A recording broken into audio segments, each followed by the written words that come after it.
Good evening, good evening. So, running a few minutes late. My apologies for that. I, um, I was actually not wanting to quit doing what I was doing, and that was merely reminiscing. Have you ever had those moments to where something will jar your memory? And, um, and then for little brief moments, you get yanked away from your present time back to yesteryear, if you will, and you kind of just you feel the same vigor and the same energy and all that from that time period just for a little moment. And I was having some experiences like that, and I like those experiences. I wanted to stay there for a little while. Um, no, I had somebody locally I was talking to on Facebook. I had a drama deal I had to deal with today in the local group, and we were just kind of having a conversation about that. And she'd asked if the lady had asked if I had remembered her, and the name was familiar, but I just wasn't placing it. And I worked with her years ago, and remember exactly who she was. In fact, I remember some of the conversations pretty vividly.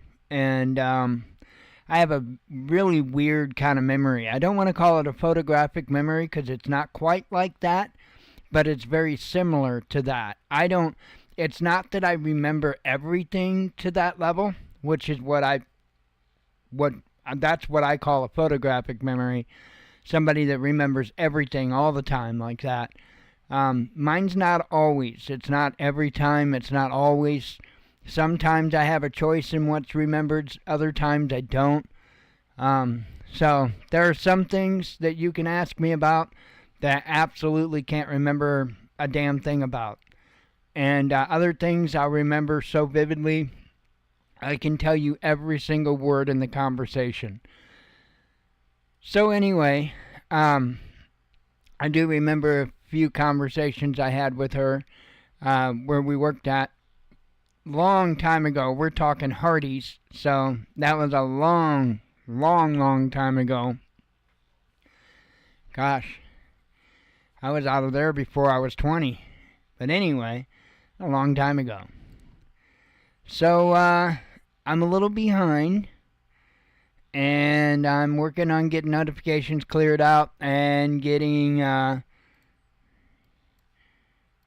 articles brought up. So let me run through here real quick. I know the two I mentioned are Rubio and USAID, as well as the cyber attack, which is pretty crazy. We'll get to that here in just a moment. Let me get some of these tabs up. Let's see.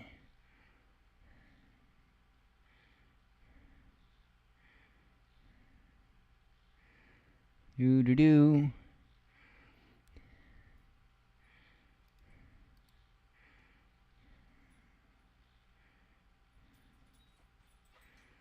Let's see.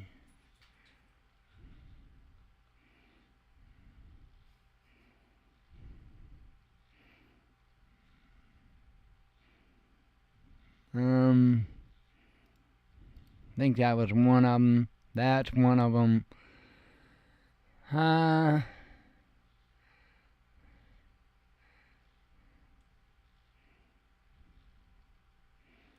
Okay.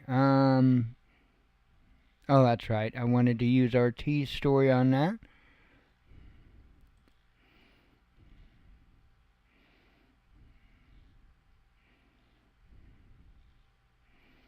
Okay. I'm looking for the last article. There it is.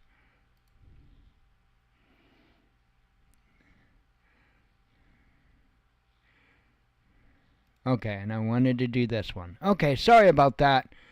I know I was like way behind. Now I gotta pop the screen up for a second so I can capture it. Capture! Okay.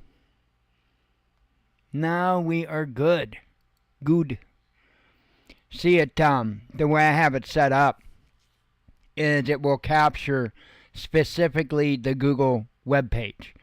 So if there's any other web page that I have up other than Google, when I turn that screen on, it won't recognize it until I show the Google page. Then it pops in like you saw, and now it's totally different. In fact, I closed the Google page. So once you get the screen captured or that window captured in the program, then you can change it. So that's what I had to do. Normally I have all that done. Wow. Another crazy day. There was another aircraft incident today. It's not good. There's a lot of these. I mean, I do want to say, because it becomes very popular when a major incident or a couple of major incidents happen, then people, every single time it happens, they're like making a big deal of it. It's like when the train crash happened in Ohio. Every little bitty train incident after that for like a month was reported. You had some chick on YouTube, that's all she started talking about. A squirrel tribe or something like that. All she started talking about was train incidents and conspiracies behind train incidents. But when you look at the statistics, more than one train incident happens per day. So it's not an uncommon thing. The same is true for aviation incidents. There are more aviation incidents every year than there are days in the year, which means there is more, it averages more than one aviation incident a day. Most of them you don't hear about because they're little incidents. One airplane clips another airplane as it's pulling through the tarmac at whatever airport, stuff like that you rarely ever hear anything about. You did the one in Seattle or whatever, that was only because it was right after the big DC incident and the incident in Philadelphia. That's the only reason you heard about that one plane doing that. Otherwise you would have never heard that. And a lot of these the smaller crashes are normally just locally reported. They don't normally make national news. But because there has been a string of them, now every single hiccup in aviation gets reported as national news. So, nonetheless, it's there. It's important.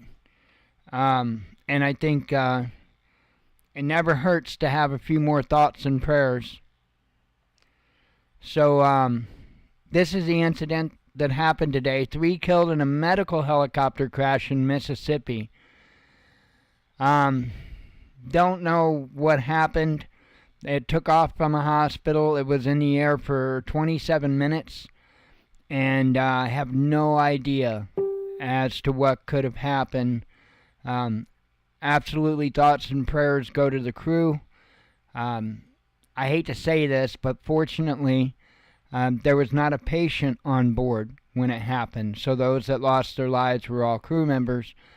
Not to me that that's any better, but I don't want anybody losing their lives. But it just makes it worse when if there's a patient on board, So fortunately, there was not a patient on board.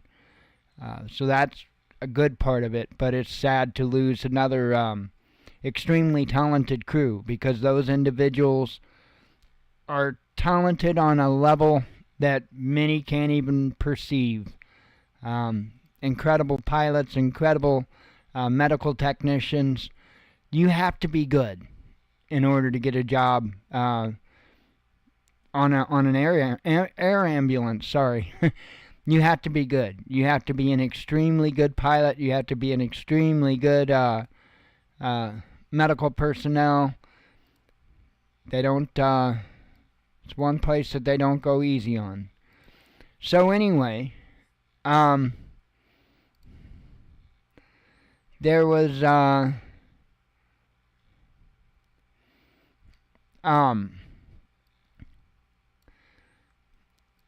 let's see. Hang on. Trying to get these in order here. I didn't take the time to do that. Well, I don't know if you know of another medical helicopter. The one in Philadelphia was a plane. I don't know if you know of another helicopter that went down in between that plane in Philadelphia or not. That is a lot, but without knowing, and in either instance, I have no idea where to even think the issue could be. In a helicopter, I won't ride in one. I will not get in a helicopter. That's too many moving parts for me. There are just so many things that can go wrong in a helicopter. So many things that can go wrong.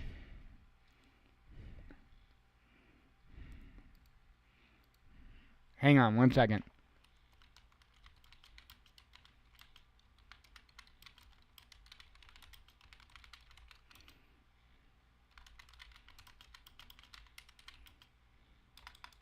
One moment.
Anyway, sorry.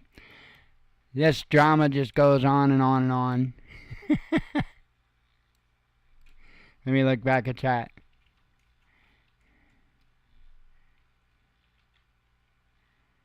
Oh, yikes. That doesn't sound good, Christopher. Not good at all. We will absolutely pray for you, brother. Yikes, that really sucks. Let's see. So, we had a very interesting incident today that, in fact, I'm still kind of, my head's spinning because I'm trying to think of who would have the capability, who would have the motive. And I think Elon Musk called it out. I think he was accurate. Absolutely. So, you've probably heard by now that the website X, or the old Twitter, underwent a massive cyber attack today. And I mean, it was massive. They did a good job of taking it down, not once, but twice, because I seen it come back up, and then it went back down again and stayed down for a while. They did a hell of a job. Now, you have to understand, the way that most of these sites are brought down are done through what they call DDoS attacks. What they basically do is they use scripts to send tons of requests to a website. Now, requested on a website is like when you click a button on a website, you are sending a request to that website, right? That button is scripted to do X if you press it.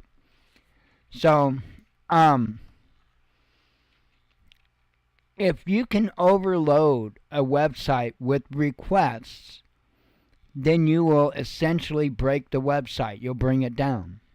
Just temporarily, but you'll bring it down. And so that's what was being done. His website was being DDoSed like crazy. And they could attack. They had enough resources to attack X to bring it down. Now that is saying something.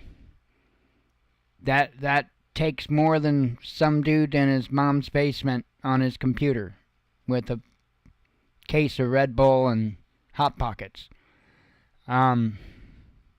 It takes a much, much bigger concerted effort. A nation-size concerted effort, and I mean that. So let me read you the article and I'll tell you my thoughts.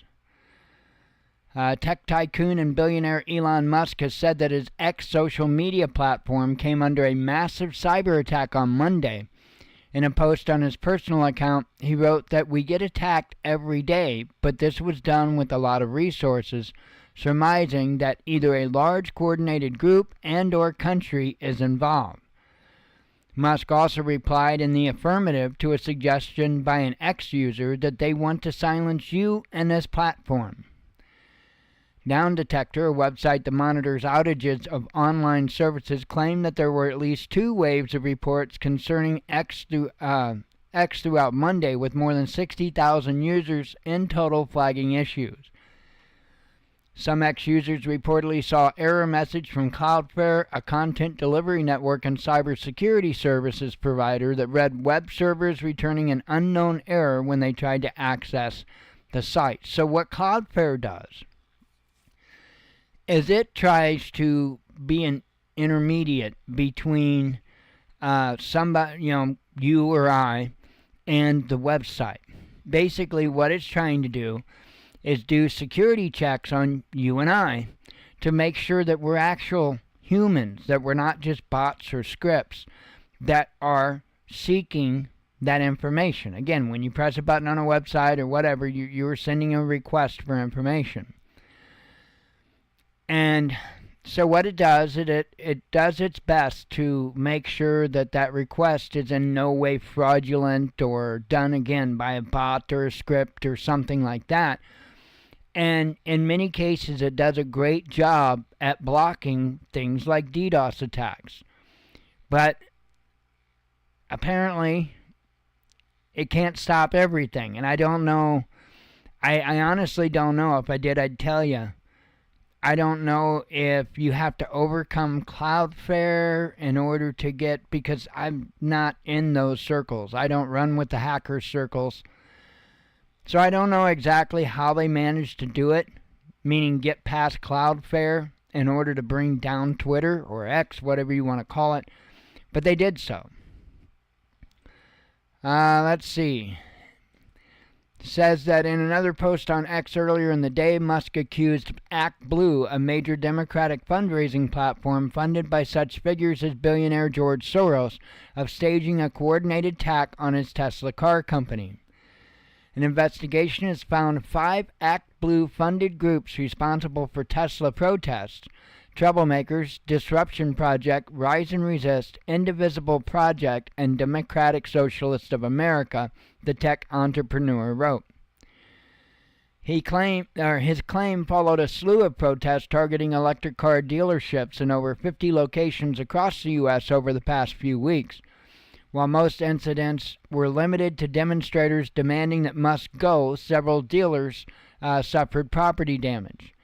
Folks, I used to come down quite a bit on the content creators and whatnot that used to love to say Civil War, Civil War, because a lot of them were just being alarmists and trying to get clicks. But we are getting there. We are most certainly getting there. Let's see. The latest case occurred overnight in Seattle, where several Cybertrucks were torched. A similar attack took place on Saturday in Loveland, Colorado. Last month, that same business was targeted by an arsonist who spray painted Nazi cars on the vehicles and hurled Molotov cocktails at them. Police later detained a transgender suspect, imagine that, Lucy Grace Nelson, who was booked on a $100,000 cash bond and released the following day, much to the chagrin of local law enforcement. Although critical of Democrats for several years now, Musk completed what some call a swing to the right when he endorsed Donald Trump for president and blah, blah, blah. We all know why they're doing it.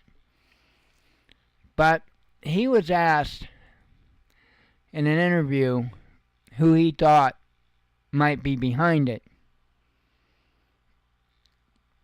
And he said, well, the location of the attack appeared to come from Ukraine. Imagine that. Now, Ukraine does have a cyber whatever force because they have been attacking Russia all throughout this conflict. So I think they just turned their sights onto Elon for a while today and took down his website. My question is, and this doesn't have an answer, I don't think, that's not scary. These people know that there's a way to get to the bottom of who is behind it because that stuff can be traced. Just a matter of time. And these days it doesn't take much time. There are people that are willing to do outlandish things to get back at others over political differences. I don't think we're far. I don't think we're that far from a Civil War situation. I can only speak for me and myself and where I stand. And I know I'm done. I'm 110% done with the lunacy. I'm done with the pronoun lunacy. I'm done with the 50,000 gender lunacy. I'm done with how the white man is the bad guy. I'm done with all of it. And I'm not going to back up another inch. In fact, I've already started leaning forward, and I'm getting ready to push. That's where I stand. That's where I stand. And I'm not somebody that looks to jump to a political side. But I see one side, while I won't say they're all great, all good, and everything we need and want, I see the other side that just wants to absolutely destroy everything what has been and everything that could be, and they don't even have a reason for it. They don't even have a true reason for all their angst. They're all angry because they've been told to be angry.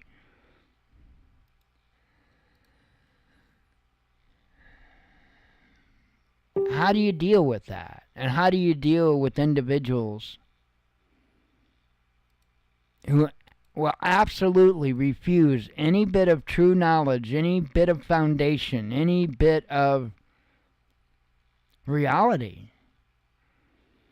Well, you can't deal with them.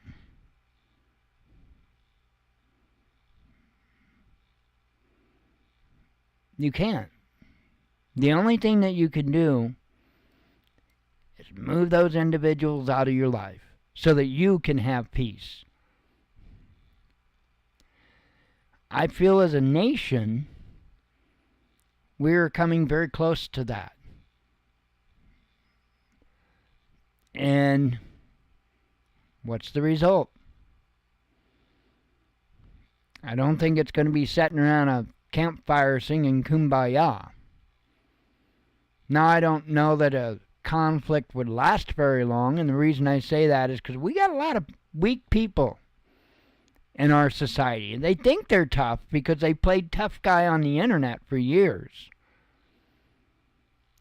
But the first time they see a good buddy of theirs lose their life in a battle that they don't even know why they're fighting, that's going to take all that badassery away real quick. So the good thing is we're not the same society that we were when we had the first Civil War. Because those men were cut from a different cloth.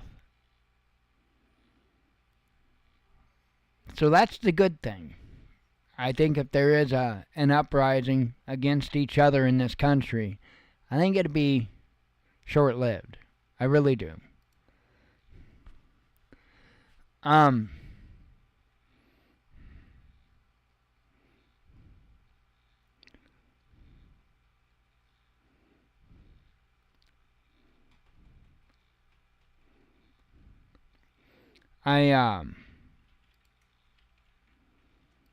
Now I'll tell you what.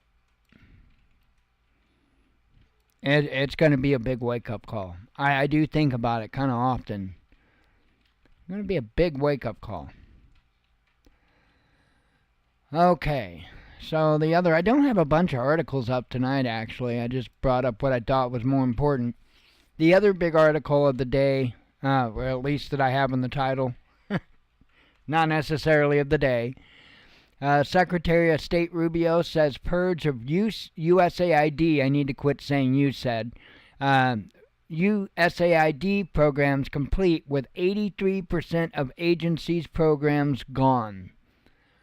So, I have heard countless amounts of times that, well, they're supposedly doing all this cutting, but I don't see anything cut. I can't see anything cut. Well, there's 83% of the USAID programs, so you can start with that. If you didn't know, by the way, people hate this. You can simply go to Doge, DOGE.gov, and it will bring you to a website that will show you everything the Doge is doing. All of the cuts they're making, all that stuff. Everything they're doing, you can go to Doge.gov, and you can see right here an official website of the United States government. This is for real. Doge.gov.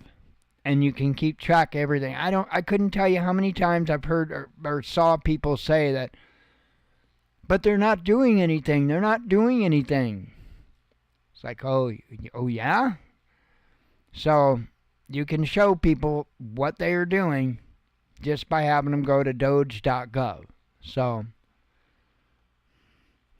So anyway, we'll see. None of this stuff, and I said this from the beginning, none of this stuff is going to be instant credits for us, okay? Because it doesn't work that way. It takes time. I appreciate what they are doing. And I know that in the long term, it's going to be hugely beneficial. There are a lot of our programs, including the safety nets, that are in trouble. Whether it be Social Security, welfare, what have you, that are in serious trouble. And not because the American people don't pay enough taxes to make those systems work. No. Because there's a bunch of greedy and crooked people that work in and around government that make sure that no matter how much taxpayers pay, it's not enough. We will see the difference. I'm pretty positive that we're going to see a difference in the future. Don't know. May not.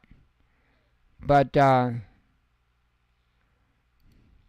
you know, kind of is what it is. Sorry, I keep getting messages. Like I say, it was a big drama day locally. So I got a lot of people messaging me and stuff like that.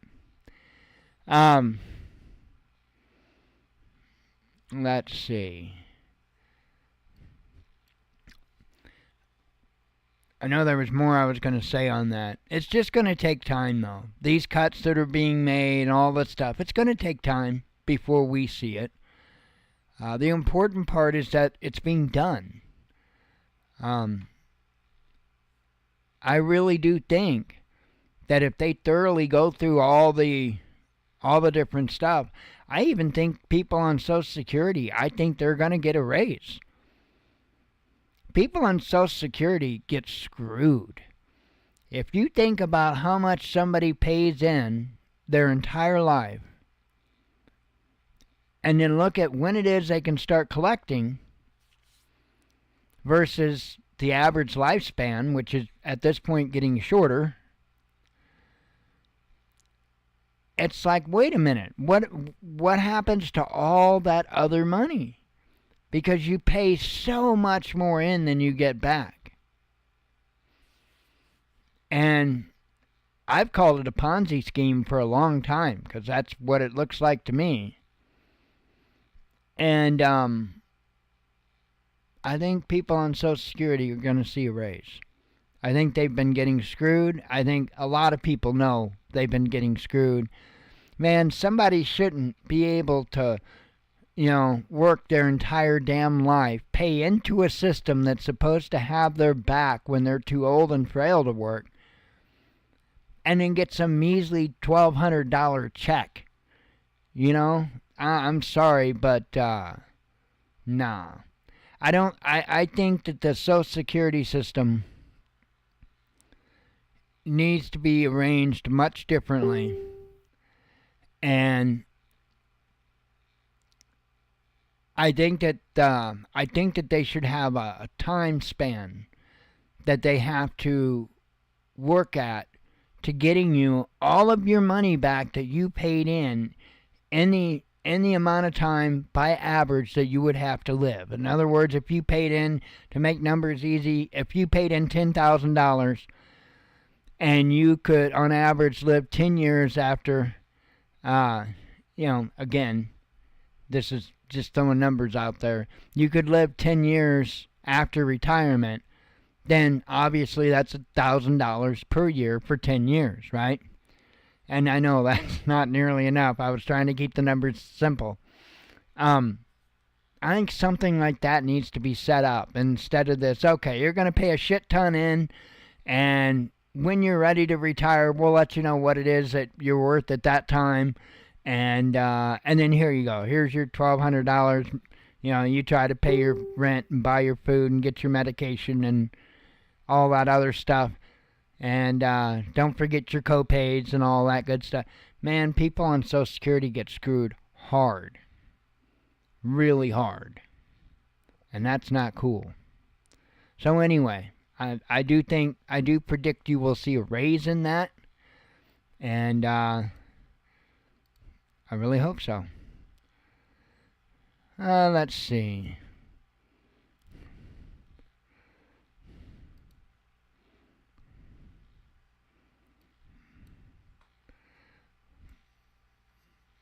Let's see.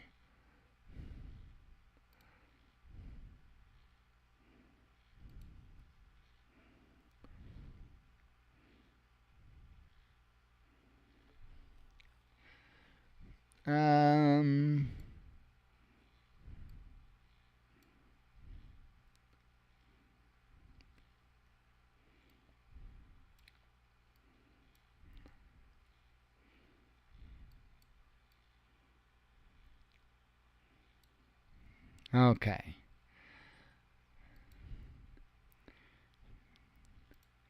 Hang on, let me clear this notification. Got like 4 more articles up. I'm waiting on my stupid phone app to get up. There we go.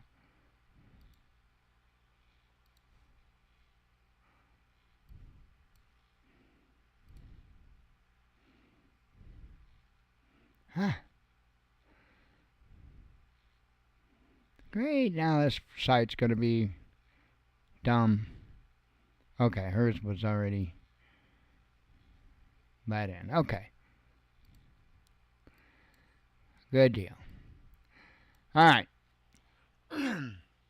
Just real quickly, we'll go over these. Ukraine hasn't shown it wants peace, says Trump. It says Ukraine has not demonstrated that it wants peace with Russia, U.S. President Donald Trump has said ahead of the American-Ukrainian talks in Saudi Arabia. Well, no, because they're still wargaming with France and the other countries. I mean, that's the crazy thing. Here, Trump angry with King Charles over Zelensky reception. Says U.S. President Donald Trump was irritated by a meeting between Britain's King Charles III and Ukrainian leader Vladimir Zelensky, the Daily Mail claimed on Sunday, citing diplomatic sources in Washington. Zelensky met with the king in his Sandringham residence in western England on March 2nd, just days after the Ukrainian leader's public spat with Trump in the Oval Office. Things definitely went a bit cool in Washington.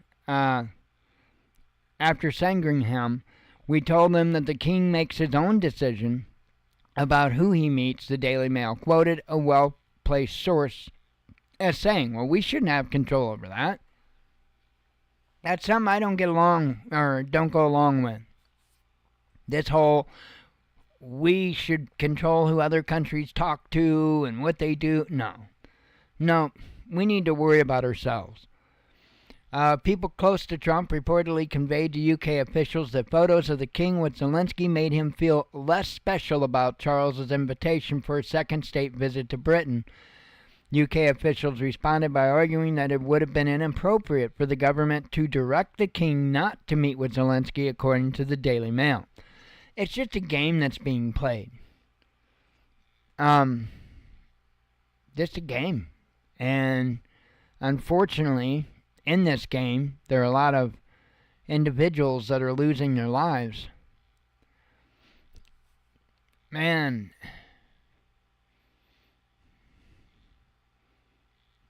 there only needs to be one international law of war. Right? And I say international law of war. There only needs to be one.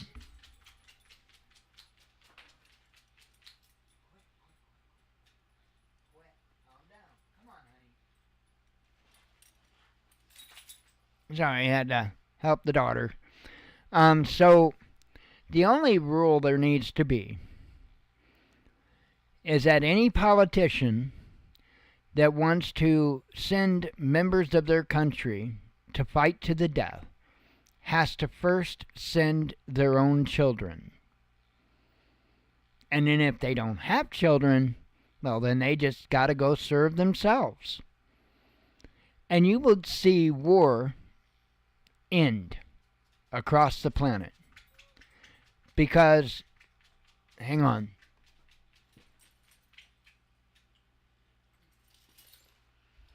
These people have no problem sending your sons or your daughters to die, while they buy excuses as to why their kids can't.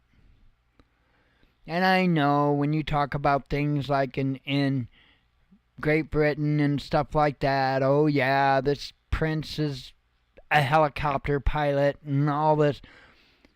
You really think those individuals are let into the face of danger?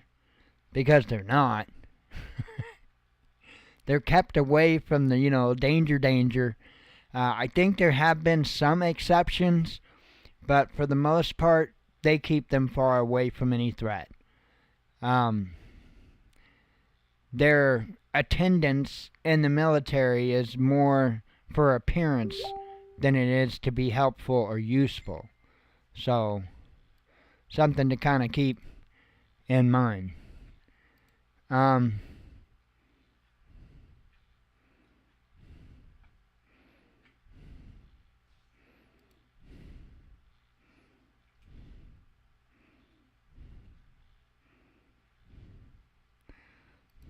Let's see.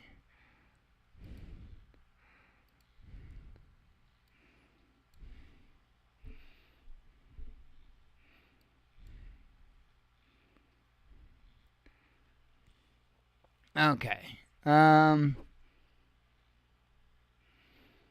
Irish teacher punished over trans students' pronouns, says media.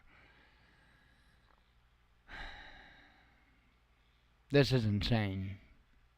An Irish school teacher who refused to use they instead of he when addressing a biologically male transgender student cited his Christian beliefs could now be stripped of his salary, according to the Irish Times.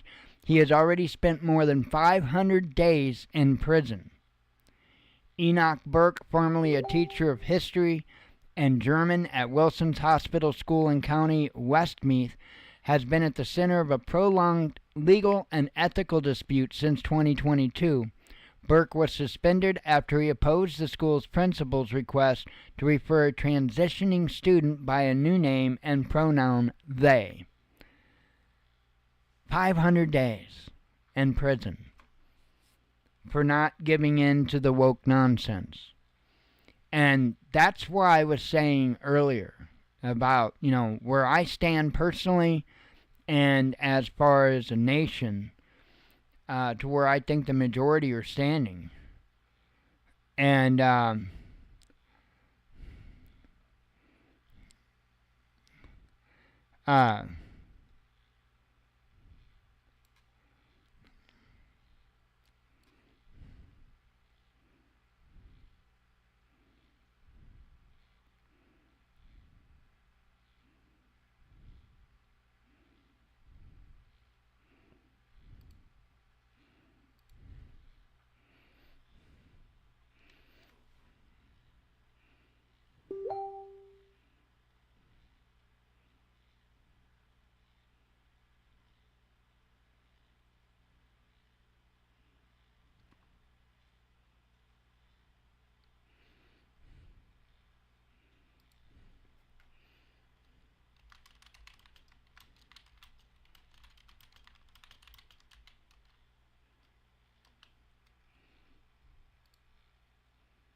okay.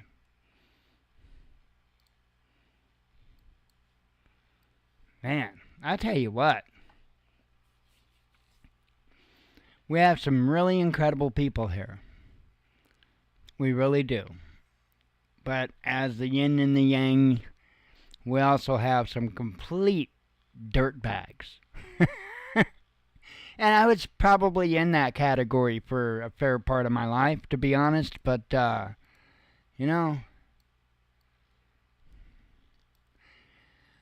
let's see. One more article, and I can hang my hat up for the night. After I have a sip of tea. I'm not drinking coffee tonight because, man, I've been dealing with acid reflux, something terrible. So, I try not to tempt it.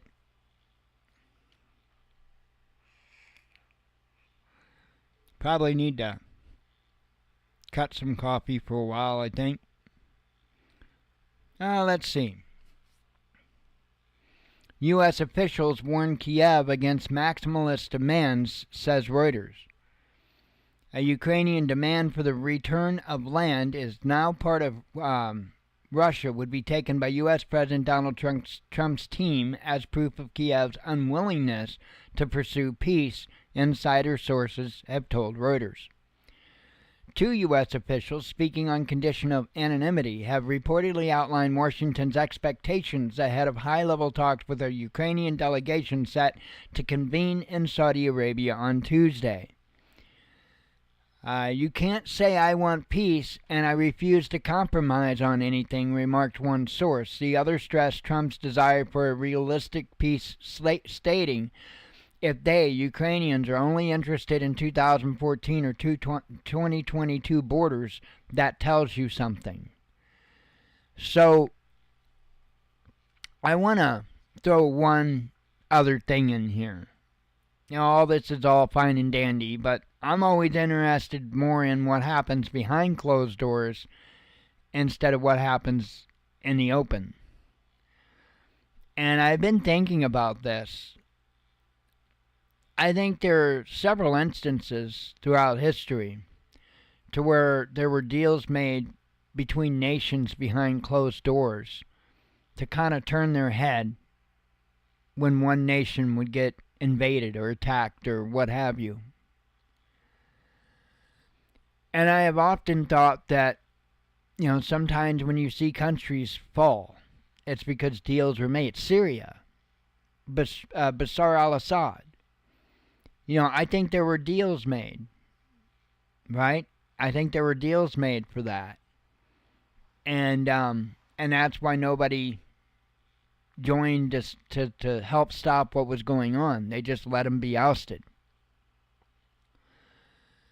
Well, from my understanding of just watching different comments that have been said and stuff like that, one of the things that would be expected of Ukraine would be to give up the areas that are right now occupied by Russia, like Donbass and all of those, Zaporozhye, Kherson. There's like 5 or so, and of course you got to remember Crimea. And I think Zelensky's intent is to get all those areas back, plus Crimea, and he feels like that's him coming to the bargaining table, right?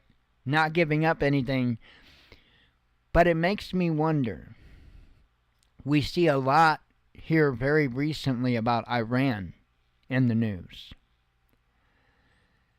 And it almost makes me wonder if Trump had a conversation with Putin or somebody who is an in-between, something to the effect of, I'll give you those areas in Ukraine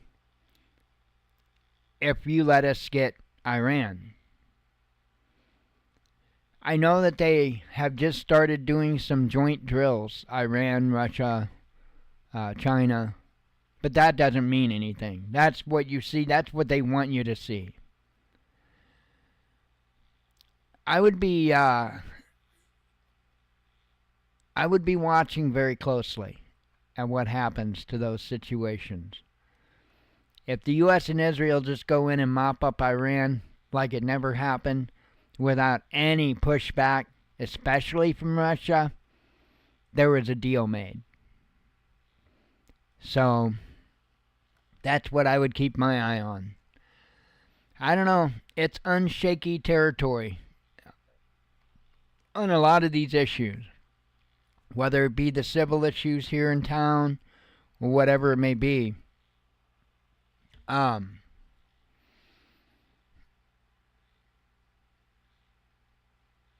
said here in town, in this country. I was rewinding what I said. Wait a minute, I said here in this town.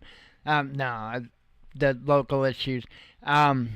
Whether it be the issues in this country, the civil issues in this country, or whether it be the, more